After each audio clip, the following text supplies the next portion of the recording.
Hey friends, today we are going to discuss about apostasy. जो हमारे मुस्लिम law के अंदर टॉपिक आता है अपोस्टेसी, उसको आज हम लोग डिस्कस करने वाले हैं। तो दोस्तों, अपोस्टेसी को अरबिक में रिदा भी कहा जाता है, RIDDAH। तो अपोस्टेसी का मतलब होता है दोस्तों कि अपने ज़ात से, अपने धर्म से मुंह मोड़ लेना। It means abandonment of Islam by मुस्लिम। जो मुस्लिम अपने धर्म को छोड़ देता है उसको अपोस्टेसी कहते हैं। और अपोस्टेसी को हम लोग एक और वर्ड से जानते हैं, उसका नाम है मुर्ताद, MURTADD, which means one who turns back from Islam. दोस्तों, अगर किसी मुस्लिम आदमी का बेटा इस्लाम को रिजेक्ट कर देता है तो उसे कहते हैं मुर्ताद मिली।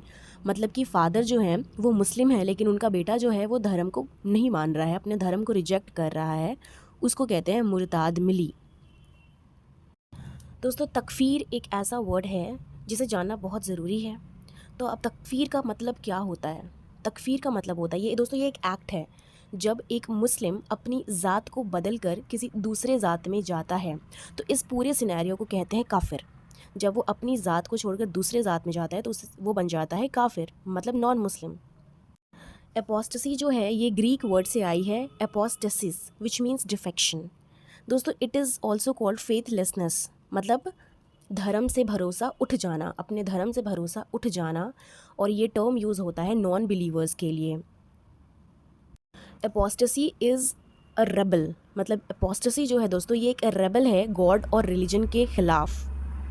जनरल टर्म की बात करें तो एपोस्टेसिस का मतलब होता है स्केप करना, रिडीम करना, लिबरेट करना from the idea of practice. बहुत सारे रिलीजियस ग्रुप्स जो हैं वो अपोज करते हैं the idea of atheism. Atheism का मतलब होता है नॉन बिलीवर, जिसकी वजह से उन लोगों को कम्युनिटी में बॉयकॉट कर दिया जाता है। अपने धर्म को ना मानना ये भी एक अपराध है, जो कि हमें पता चलता है 2014 में एनुअल फ्रीडम ने जब रिपोर्ट किया था that international humanist and ethical union, इसने फाइंड किया है कि 13 कंट्रीज़ जो है अपने कैपिटल पे पनिशमेंट अप्लाई करेगा उन लोगों पे जो अपने रिलीजन पे फेथ नहीं रखते हैं और बॉयकॉट करते हैं अपनी ही ज़ात को। कुछ कंट्रीज़ हैं, इंपॉर्टेंट कंट्रीज़ है दोस्तों, आप देख लें। पहला अफ़गानिस्तान, दूसरा Iran, Malaysia, Maldives, Nigeria, Qatar, Pakistan, सऊदीया, सोमालिया, सूडान, UAE, यमन। एक इम्पॉर्टेंट टर्म है दैट इज़ ब्लास्फेमी। दोस्तों, इसका मतलब होता है कोई ऐसा एक्ट करना जिसे कि आप अपने धर्म को या किसी और के धर्म को इंसल्ट कर रहे हैं, या कुछ ऑफेंसिव बुरी बातें आप स्पीक कर रहे हैं किसी के धर्म के बारे में, उनके गॉड के बारे में, या अपने गॉड के बारे में, अपने धर्म के बारे में। तो सेक्शन 295A लागू किया गया है पनिशमेंट के तौर पे उन लोगों के लिए जो धर्म के बारे में गंदा बोलते हैं, तो उन पे सेक्शन 295A लगाया जा सकता है पनिशमेंट के तौर पे।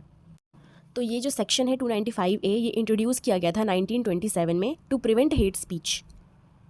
अगर कोई ऐसा काम करता है, बुरी चीज़ें बोलता है धर्म के बारे में, तो उसको पनिशमेंट मिलेगा और 3 साल का जेल भी होगा फ़ाइन के साथ। एक इम्पॉर्टेंट बात नोट कर लीजिए कि कोई रिलीजन में कोई अफेक्ट नहीं होता है अपोस्टेसी का, कोई पनिशमेंट नहीं होता या कुछ भी नहीं होता, सिर्फ और सिर्फ मुस्लिम लॉ में ही पनिशमेंट है। पर्सनली मुस्लिम लॉ में अगर कोई अपने धर्म को नहीं मान रहा है तो उसके लिए उसको पनिशमेंट मिलेगा। जैसे कि मैंने आपको ऑलरेडी नाम बताया है कंट्रीज़ का, Afghanistan, Iran, Malaysia, Maldives, Nigeria, Qatar, Pakistan, Saudi Arabia, Somalia, Sudan, UAE and Yemen. Thank you so much for watching my video दोस्तों।